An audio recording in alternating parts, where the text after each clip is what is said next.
പലപ്പോഴും എന്നോട് പലരും ചോദിച്ചിട്ടുള്ള ഒരു ചോദ്യമാണ്, വീട് പണിയുമ്പം നമുക്ക് എവിടെയാണ് ഏറ്റവും കൂടുതൽ ലാഭം ഉണ്ടാക്കാൻ പറ്റുന്നത്, അല്ലെങ്കിൽ ഏത് മെറ്റീരിയലിലോട്ടാണ് നമ്മൾ ഇൻവെസ്റ്റ് ചെയ്യേണ്ടതെന്നൊക്കെ ചോദിക്കാറുണ്ട്.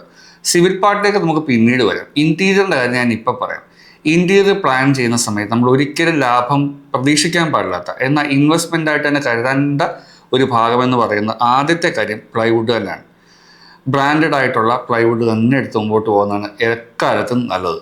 രണ്ട്, നമ്മൾ ഒരുപാട് പ്രാവശ്യം തുറക്കി അടയ്ക്കുകയും ചെയ്യുന്ന ഹിഞ്ചസ് എന്ന് പറയുന്ന ആ ഒരു വിഭാഗം, അവിടെ നമ്മൾ പ്രോഫിറ്റ് പ്രതീക്ഷിക്കുകയും ചെയ്യരുത്. പിന്നെ തുറക്കാനും അടയ്ക്കാനും നമ്മൾ ഉപയോഗിക്കുന്ന ഹാൻഡിൽസ്, ഇത് നല്ല ബ്രാൻഡ് എടുത്ത് മാറിയില്ല എന്നുണ്ടെങ്കിൽ ചിലപ്പം 100-200 ലാഭമായിരിക്കാൻ നമ്മൾ നിലവിൽ കിട്ടുന്നുണ്ടാകും. പക്ഷേ പിൽക്കാലത്ത് അതിനേക്കാളുള്ള പൈസ ചിലവുള്ള പരിപാടി നമ്മൾ ഇപ്പോഴേ ചെയ്തു വെക്കുക എന്നുള്ളതാണ് അർത്ഥം. സോ ഇതൊക്കെ എപ്പോഴും മനസ്സ് വെച്ചുകൊണ്ട് വേണം ഇൻറ്റീരിയേഴ്സിൻ്റെ പണി തുടങ്ങാനായിട്ട്. വളരെ ചുരുക്കം കാര്യമേ ഞാൻ പറഞ്ഞിട്ടുള്ളൂ, ബാക്കിയുള്ളത് പിന്നീട് ഞാൻ പറഞ്ഞുതരാം.